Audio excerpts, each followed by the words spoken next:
மாதா தொலைக்காட்சி அன்பர்களே, இறந்த நம்பிக்கையாளர்களின் ஆன்மாக்கள் இறைவனிலே நித்திய இளைப்பாற்றி அடைய நமது மாதா தொலைக்காட்சியோடு இணைந்து ஒரே குடும்பமாக மன்றாடுவோம். கே.பி. ஸ்டீஃபன் சகாயராஜா 39ஆம் ஆண்டு நினைவஞ்சலி.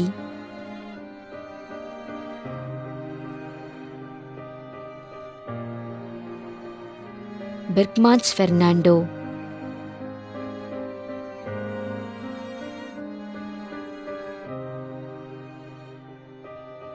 அமலி ஜெயால் பெர்னாண்டோ.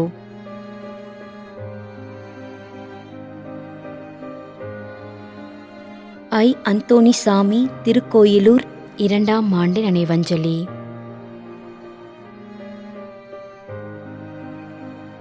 திரு ஆரோக்கிய சுவாமி, திருமதி லூர்து மேரி, பெங்களூர் 25ஆம் ஆண்டு நினைவஞ்சலி.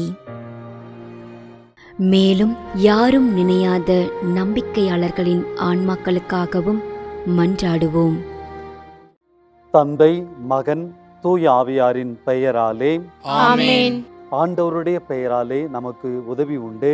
விண்ணையும் மண்ணையும் படைத்தவர் அவரே. திருவெளிப்பாட்டு நூலிலிருந்து வாசகம். அதிகாரம் 14, இறை வார்த்தை 13. விண்ணகத்திலிருந்து ஒரு குரலை கேட்டேன். இது முதல் ஆண்டவரோடு இணைந்த நிலையில் இறப்போர் பேறு பெற்றோர் என எழுது என்று அது ஒலித்தது. அதற்கு தூய ஆவியார், ஆம், அவர்கள் தங்கள் உழைப்பிலிருந்து ஓய்வு பெறுவார்கள், ஏனெனில் அவர்கள் செயல்கள் அவர்களை பின்தொடரும் என்று கூறினார். ஆண்டவரின் அருள்வாக்கு. இறைவனுக்கு நன்றி. நம்மிடையே வாழ்ந்து இறந்து போன இறைவனின் அடியார்களுக்காகவும், மேலும் குறிப்பாக மாதா தொலைக்காட்சி வழியாக நீர்த்தார் நினைவில் இன்று நினைவு கூறும் இறைவனின் அடியார்கள் அனைவருக்காகவும் மன்றாடுவோம். விண்ணுலகில் இருக்கின்ற எங்கள் தந்தையே, உமது பெயர் தூயது என போற்ற பெறுக. உமது ஆட்சி வருக. உமது திருவுளம் விண்ணுலகில் நிறைவேறுவது போல மண்ணுலகிலும் நிறைவேறுக. எங்கள் அன்றாட உணவை இன்று எங்களுக்கு தாரும். எங்களுக்கு எதிராக குற்றம் செய்வோரை நாங்கள் மன்னிப்பது போல எங்கள் குற்றங்களை மன்னியும். எங்களை சோதனைக்கு உட்படுத்தாதேயும், தீமையிலிருந்து எங்களை விடுவித்தருளும். ஆமென். மன்றாடுவோமாக. இறைவா, இரக்கம் காட்டுவதும் மன்னிப்பு அளிப்பதும் உமது இயல்பு.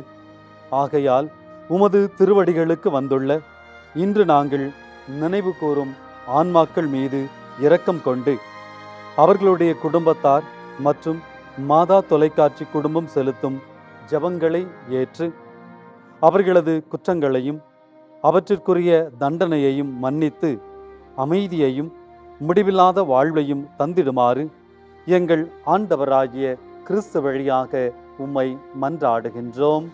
ஆமென். நிலையான இளைப்பாறுதலை ஆண்டவரே இவர்களுக்கு அளித்தருளும். முடிவில்லாத ஒளி இவர்கள் மேல் ஒளிர்வதாக.